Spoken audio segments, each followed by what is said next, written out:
आइए बच्चों, आज हम लोग बायोलॉजी के कुछ महत्वपूर्ण क्वेश्चन को पढ़ेंगे। जैसा कि पहला प्रश्न है हार्मोन से रिलेटेड है। किससे रिलेटेड है? हार्मोन। तो सबसे पहले हम आप लोगों से पूछेंगे कि अगर आपसे पूछ दे कि हार्मोन का शरीर में क्या कार्य है, बताइए। आप लोग होम साइंस में ये प्रश्न पढ़े थे, हार्मोन्स का शरीर में क्या काम है, बताइए। देखिए, हार्मोन्स का काम है शरीर को वृद्धि करने में सहायता करना, शरीर को विकास कराने में मदद करना। बात समझ में आ रहा है? तो ये हार्मोन्स का कार्य है। अब है यहाँ पर आपको शारीरिक बहुत सारी क्रियाएं हैं जिसको नियंत्रण करने का काम भी हार्मोन करता है। जैसे कि इंसुलिन, वह भी एक हार्मोन ही है। अगर इंसुलिन हार्मोन यदि अत्यधिक मात्रा में बढ़ जाता है या कम जाता है तो उससे भी खराबी है। थायरॉक्सिन हार्मोन जो कि थायराइड ग्रंथि से निकलता है, ठीक है, अगर वो भी बढ़ जाए या कम जाए तो उससे भी खराबी है। तो इसलिए अगर बढ़ जाएगा या कम जाएगा तो शरीर का वृद्धि रुक जाएगा कि नहीं रुक जाएगा?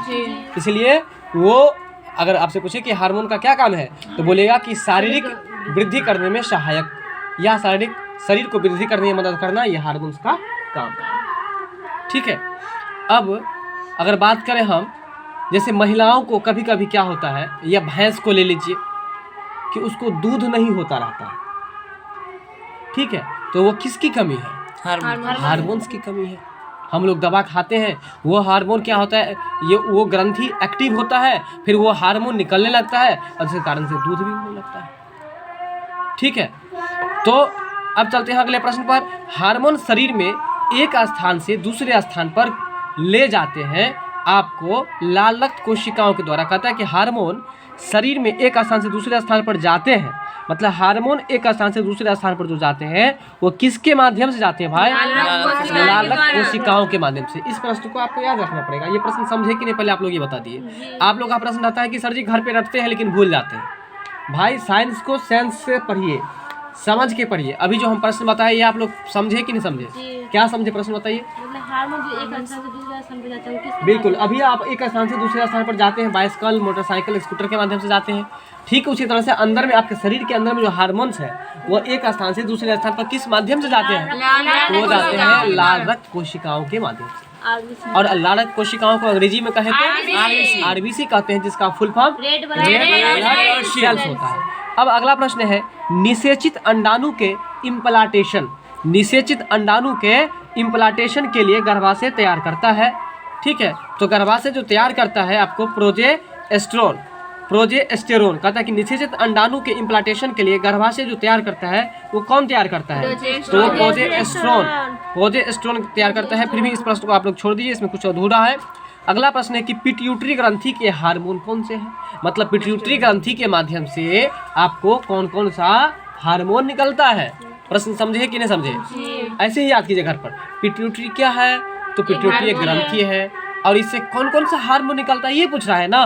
तो चलो ये पूछ रहा था, इसमें कोई न पदार्थ का नाम होगा। तो जैसे कि पहला पदार्थ है प्रोटीन है, दूसरा है स्टेरॉइड्स है। क्या है? स्टेरॉइड्स। तीसरा है कार्बोहाइड्रेट है ना। तो ये इससे निर्मित मिश्रित पदार्थ होता है। मतलब पिट्यूटरी ग्रंथि से जो भी पदार्थ निकलता है वो उसमें क्या से मिला होता है? तो प्रोटीन, स्टेरॉइड और कार्बोहाइड्रेट से निर्मित मिश्रित पदार्थ जो है तो वो आपको निकलता है, ठीक है। तो फिर भी ये कुल मिलाकर के ये भी प्रश्न जो है आपको ये टेढ़ा मेढ़ा है, इसलिए इस प्रश्न को भी आप लोग छोड़ दीजिए, ठीक है। क्योंकि यहाँ पर ये है ना कि पिट्यूटरी ग्रंथि से कौन सा हार्मोन निकलता है, तो वहाँ पर इसका आंसर डायरेक्ट ये होना चाहिए ना कि फलाना हार्मोन निकलता है। जो नहीं देकर के ये बता रहा है कि वो हार्मोन का नाम नहीं बताया, वो बताया है कि वो जो भी हार्मोन होता है ना उसमें प्रोटीन मिला होता है, स्टेरॉइड मिला होता है और कार्बोहाइड्रेट मिला होता है। भाई नाम बताइए ना, आप नाम नहीं बता सके तो छोड़ दीजिए इसको। आप अगले क्वेश्चन पर चलते हैं। ऊंचाई वाले स्थानों पर मानव शरीर का लाल रक्त कणों की संख्या में क्या मतलब प्रभाव पड़ता है? जब आप ऊंचाई स्थान पर जाएंगे, देखिए जब आपको अधिक ऊंचा चढ़ने के लिए बोल देंगे, मान के चलिए कोई पहाड़ पर आपको चढ़ने के लिए बोल देंगे तो आप गुस्सा से एकदम लाल पीला हो जाइएगा ना। इसलिए याद कर लीजिए कि आप लाल पीला कब हुए? जब आपका गुस्सा बढ़ गया। इसलिए याद रखिए कि ऊंचाई वाले स्थानों पर मानव के शरीर का लाल रक्त कण का संख्या क्या होगा? बढ़ जाता है। लाल रक्त कण की संख्या क्या होगा? बताइए। लाल रक्त कण को अंग्रेजी में हम लोग क्या कहेंगे? रेड ब्लड सेल्स कहेंगे ना। अगला प्रश्न है पीडियाट्रिक्स। क्या है जरा बोलिएगा? पीडियाट्रिक्स जो है आपको शिशु रोग के अध्ययन से संबंधित है, ठीक है। देखिए पीडिया। तो यहाँ पर ये क्या है, पीडिया को आप पीडिया याद रखिए, और पीडिया तो शिशु है ना अभी, इसलिए याद कर लीजिए कि पीडियाट्रिक्स संबंधित है किससे, शिशु रोग के अध्ययन से संबंधित है। किससे संबंधित है, शिशु रोग के अध्ययन से। शिशु रोग के अध्ययन से संबंधित है। बताइए क्या किससे संबंधित है, पीडिया रोग शिशु रोग के अध्ययन से संबंधित है। शिशु रोग के अध्ययन से संबंधित है। क्या चीज, पीडिया नामक, है ना। चलिए, मानव शरीर के किस ग्रंथि को मास्टर ग्रंथि कहते हैं, किस ग्रंथि को, बस इतना याद रखिए। मानव शरीर के, उसको कट कर दीजिए, इतना याद रखिए कि किस ग्रंथि को मास्टर ग्रंथि कहते हैं, तो पीयूष ग्रंथि को, या उसी को पीयूष का भी हम कह सकते हैं, बात बराबर है।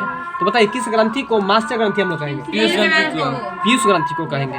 अगला प्रश्न है, पचित खाना जो अवशोषित किया जाता है वो किसके द्वारा, आपका जो खाना पचता है वो किसके द्वारा आपको अवशोषित किया जाता है, वो बता रहा है, आपसे पूछ रहा है। अवशोषण करने का काम, यानी कि देखिए ऐसा सोच लीजिए, जनता को शोषण कौन करेगा, क्षुद्र नेता सब ना, कौन करेगा, क्षुद्र नेता। इसलिए याद कर लीजिए कि पचित खाना को अवशोषण कौन करेगा, क्षुद्रांत करेगा। कौन करेगा भाई, क्षुद्रांत करेगा। चलिए, हाइड्रोफोबिया क्या है, हाइड्रोफोबिया। अगला प्रश्न है आपका हाइड्रोफोबिया। हाइड्रोफोबिया एक रोग है, ठीक है, जो हाइड्रोफोबिया आपको, इसके आविष्कार किसने किए थे वो आपको बताना है। देखिए हाइड्रोफोबिया है, क्या है, हाइड्रोफोबिया। आपको देखिए हाइपरटेंशन हो जाएगा, क्यों, डर से। तो किसके डर से, कुत्ता के डर से, किसी जानवर के डर से। तो किसी जानवर के डर से आप सड़क पर जाते रहेंगे तो पास नहीं करेंगे, ठीक है, फिर बाद में धीरे धीरे आप क्या करेंगे, पास कर जाएंगे। तो इसलिए याद कर लीजिए कि हाइड्रोफोबिया है, मतलब डर हो जाएगा, हाई ब्लड प्रेशर हो जाएगा आपको, किसी को मतलब किसी डर से, किसके डर से, कुत्ता के डर से, बात समझ आ रहा है। तो कुत्ता के डर से क्या कर, किसी के पास चले जाएंगे, किसी के पास चले जाएंगे, तो वो भी बात सही है यार, मतलब रोड सड़क अच्छा से पास करेंगे, इसलिए पास से हो जाएगा आपको पास्टर। यानी कि हाइड्रोफोबिया टीके का आविष्कार किसने किया था, लुई पास्टर ने किया था। अगला प्रश्न है कि एक रेशेदार फसल है, एक रेशेदार फसल है, मतलब रेशेदार फसल का नाम पूछ रहा है। तो रेशेदार फसल के अंतर्गत जो है वो क्या सब आता है, देखिए जूट और कपास आता है। रेशेदार फसल के अंदर क्या सब आएगा, जूट और कपास आएगा, ठीक है। तो हाइड्रोफोबिया के टीके का खोज किसने किया है, लुई पास्टर ने किया। अगला प्रश्न है आपका, रेशेदार फसल के अंतर्गत क्या सब आएगा। रेशेदार का मतलब समझ में आया ना, अगर जो सन रहे कहीं पर पट सन, तो वो भी उसका आंसर हो सकता है, जिसमें मतलब कि आपको धागा के जैसे नजर आए, जैसे रुई सब में होता है ना। तो याद रखिएगा जूट और कपास, और साथ में अगर पटसन कहे तो ये सब रेशेदार फसल के अंतर्गत आता है। अगला प्रश्न है एस्टेगमेटिज्म। एस्टेगमेटिज्म है, बताइए आंख की बीमारी है, क्या है, एस्टेगमेटिज्म किसकी बीमारी है, आंख की बीमारी है। एस्टेगमेटिज्म किसकी बीमारी है, आंख की बीमारी है। तो बताइए आप लोग, ट्रेकोमा, ग्लूकोमा, मोतियाबिंद, रतौंधी, जरा दूरदर्शिता, आँख से संबंधित है। चलिए ये सब आंख से संबंधित एक रोग है। तो एस्टेगमेटिज्म के बारे में समझ गए। अगला प्रश्न है कि मानव के शरीर में रुधिर यानी कि खून कितना होता है, 5 से 6 लीटर। वेरी गुड, 5 से 6 लीटर होता है। अगला प्रश्न है कि प्रोटीन के निम्नीकरण के फलस्वरूप, यानी कि अगर प्रोटीन आपके शरीर में कम जाएगा, निम्नीकरण का मतलब क्या हुआ, निम्न कम हो जाना, जब कम हो जाएगा तो उसके फलस्वरूप बने उत्पादों को क्या कहते हैं, प्रोटीन के निम्नीकरण के फलस्वरूप बने उत्पादों को हम लोग डोमेन कहते हैं। तो इसको आपको याद रखना पड़ेगा, इसलिए इसको भी ब्याह करके चलिए, तो इसको रटना पड़ेगा, इसको जल्दी से रटिए आप लोग जरा। अगला प्रश्न है एलर्जी। बताइए एलर्जी के कारण से होने वाला बुखार का नाम। चलिए तो यही आ गया प्रश्न, वही चीज है। एलर्जी प्रक्रिया के कारण से क्या होता है, क्या होता है, अगला है आपको एंटीटॉक्सिन का इंजेक्शन। एंटीटॉक्सिन का इंजेक्शन किसकी रोकथाम के लिए दिया जाता है, एंटीटॉक्सिन का इंजेक्शन जो दिया जाता है टिटनेस के आपको रोकथाम के लिए आता है। याद रखिए एंटीटॉक्सिन, एंटीटॉक्सिन, हालांकि टॉक्सिन का मतलब जहर होता है, ठीक है। आप देखिएगा कि कोई भी जब कभी कोई कील चुभ जाता है ना, कभी कांटा से ही चुभ जाता है, तो लोग कहते हैं कि गोबर पर लात नहीं देना, है ना, नहीं तो टेटनस पकड़ लेगा। ऐसा क्यों बोलता है बताइए। महिलाओं को जब ऑपरेशन होता है तो उसको टेट भाग दिया जाता है, टेटनस। महिलाओं को जब बच्चा होने वाला होता है उस समय टेटनस का सुइया देता है, ऐसा क्यों बताइए। इसलिए ये एंटीटॉक्सिन है। एंटीटॉक्सिन का मतलब हुआ, टॉक्सिन मतलब अभी जस्ट बताए थे आपको, एंटीटॉक्सिन, एंटी मतलब उसका विरोधी, उसका विरोधी, यानी कि जहर मतलब कोई भी बीमारी अटैक करेगा ना तो वो जहर फैलने नहीं देगा। कौन? टेटनस का सुइया, टेटभाई का सुइया। इसलिए याद रखिए कि टेटनस का सुइया क्यों दिया जाता है? तो एंटीटॉक्सिन, एंटीटॉक्सिन का मतलब वह आपको जहर फैलने से रोक देगा। जैसे छुछुंदर यदि इनको काट लिया गया था तो ऐसा क्यों दिया गया वो वाला चीज कि अगर होगा भी ना तो उस जहर को काट देगा, इसलिए टेटनस का सुई दिया जाता है। ठीक है, तो बताइए कि एंटीटॉक्सिन का इंजेक्शन किसकी रोकथाम के लिए दिया जाता है? टेटनस के। हाँ, अगर आपसे पूछ दे कि टेटनस किससे होता है, बताइए आप लोग। देखिए, कभी आप लोग ऐसा सुने हैं कि पशु को मतलब 1 दिन 2 दिन 3 दिन तक 4 दिन तक आपको कभी कभार क्या होता है कि दूध निकलता ही नहीं रहता है। ऐसा महिलाओं में भी देखा जाता है, लेकिन खास तौर पर आपको आम तौर पर जो देखा जाता है भैंस गाय में देखा जाता है। क्या ऐसा सुने हैं कि दूध नहीं मतलब उतर रहा है? जी सुने। और ये दूध अगर जल्दी नहीं उतरा ना तो उसको मिल्क का फीवर हो जाता है, जिसको कहा जाता है मिल्क फीवर, या उसको दूध ज्वर भी कहा जाता है।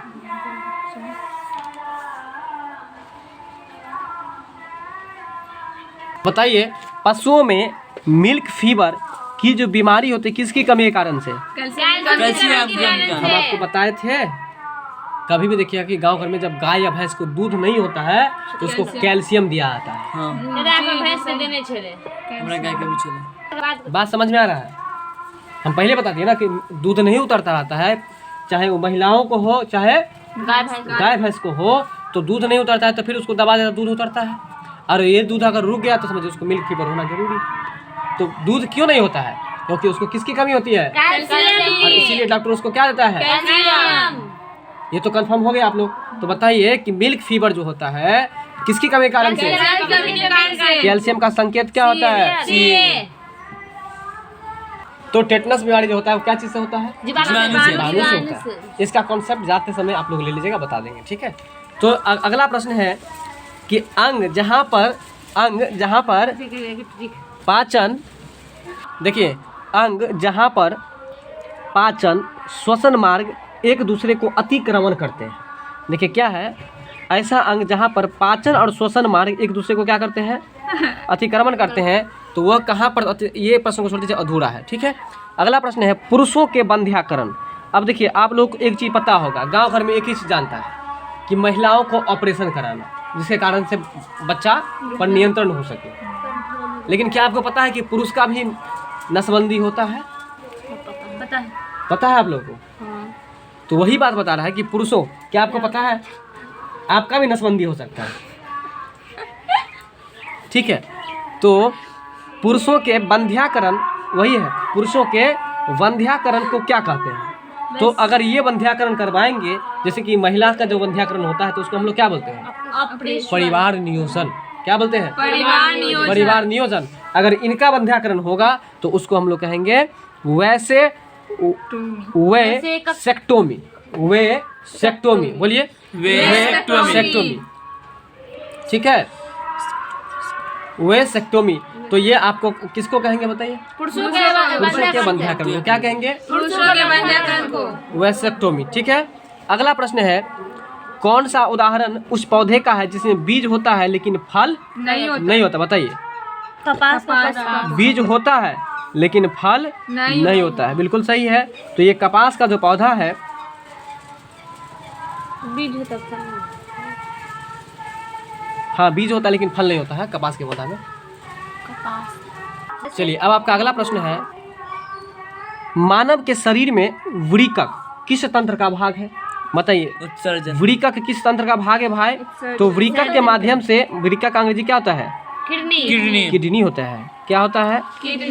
तो किडनी के माध्यम से, अभी जस्ट किडनी का चर्चा किए थे कि जब किसी का किडनी डैमेज हो जाता है तो उसका खाना मतलब पचता नहीं है, या फिर आपको पचता है खाना तो वो अंदर में ही रह जाता है, बाहर नहीं निकल पाता है, क्योंकि जिससे उत्सर्जन होगा, बाहर जो फेंकाएगा वो मशीन ही काम करना क्या करता है? बंद कर देता है। इसलिए वृक्क यानी कि किडनी किस तंत्र का भाग है? उत्सर्जन। उत्सर्जन मतलब होता है निकलना, और उत्सर्जन का मतलब क्या? निकलना। तो शरीर का हानिकारक जो पदार्थ निकलता है, इस क्रिया को ही हम लोग उत्सर्जन कहते हैं। शरीर के हानिकारक पदार्थ को ही उत्सर्जन कहते हैं। नहीं समझ में आ रहा है मेरा बात? जैसे मल, मूत्र, ये क्या हुआ? ये उत्सर्जी पदार्थ हुआ। ये हानिकारक पदार्थ, ये उत्सर्जी पदार्थ हुआ। तो उत्सर्जी पदार्थ जिस क्रिया के द्वारा निकलता है उसी क्रिया को हम लोग क्या कहते हैं? उत्सर्जन कहते हैं। ठीक है। अगला प्रश्न है, विकास की प्रक्रिया में मनुष्य का सबसे निकटतम प्राणी कौन है? बताइए। बंदर। मनुष्य का सबसे नजदीक का प्राणी कौन है? बंदर। अब इसके बारे में जरा समझ लीजिए।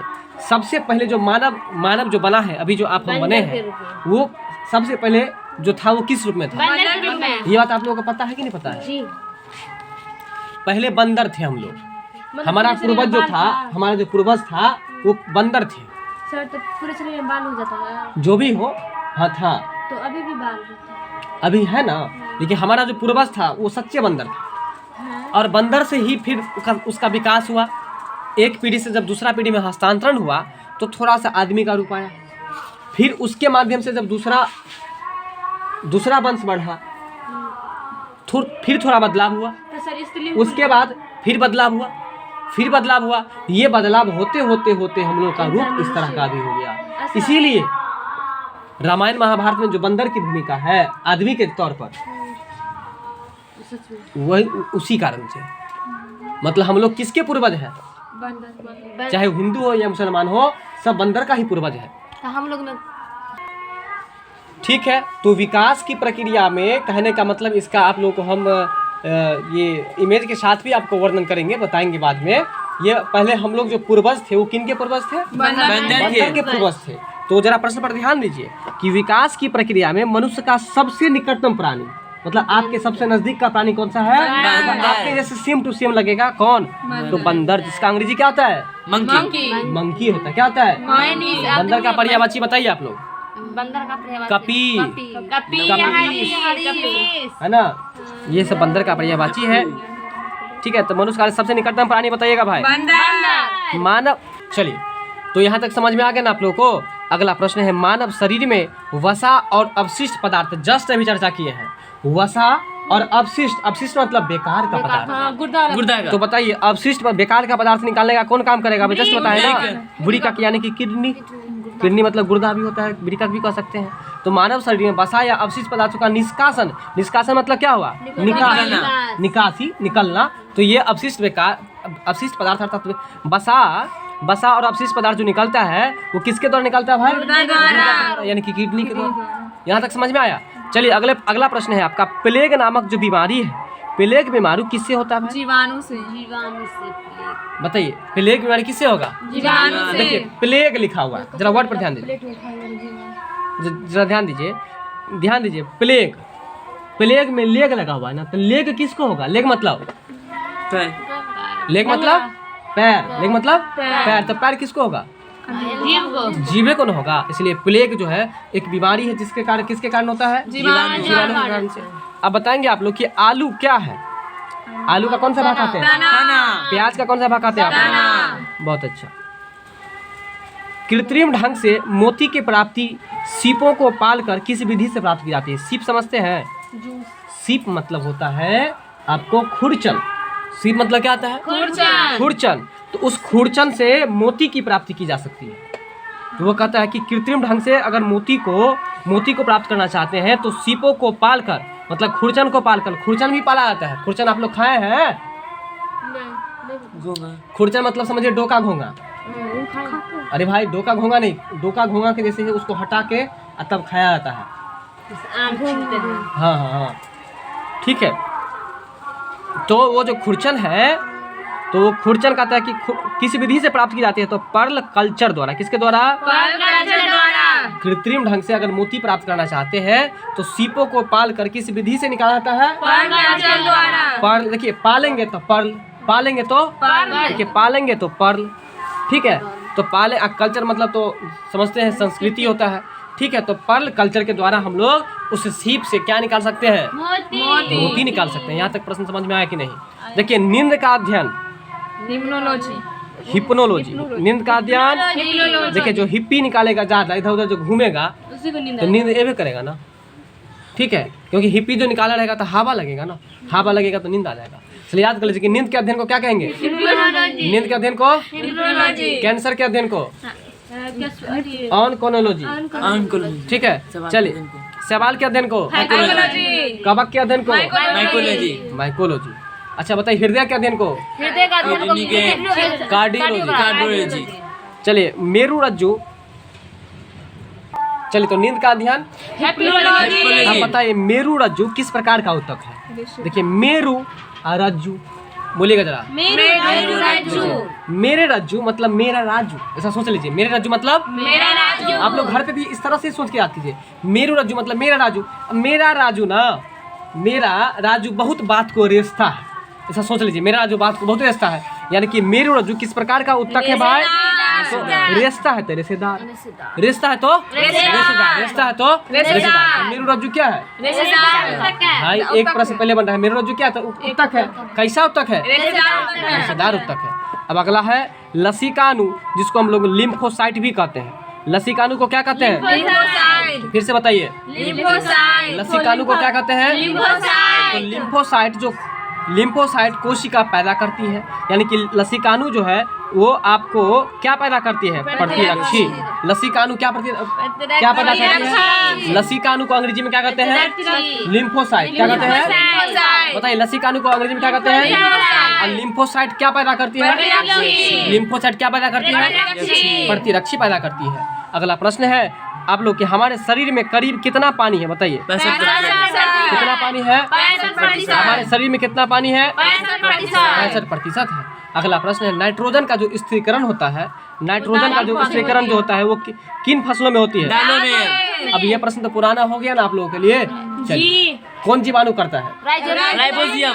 Very good. तो आइए अगले प्रश्न पर हम लोग चर्चा करते हैं।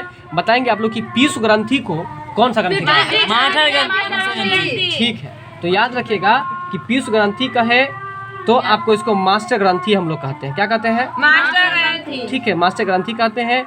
पीयूष ग्रंथि को हम लोग क्या कहेंगे? मास्टर ग्रंथि कहेंगे। अगला प्रश्न है एम्पीसिलिन। आज के सेशन का लास्ट प्रश्न है, जरा ध्यान से देखिए। एम्पीसिलिन क्या लिखा हुआ है? एम्पिसिलिन।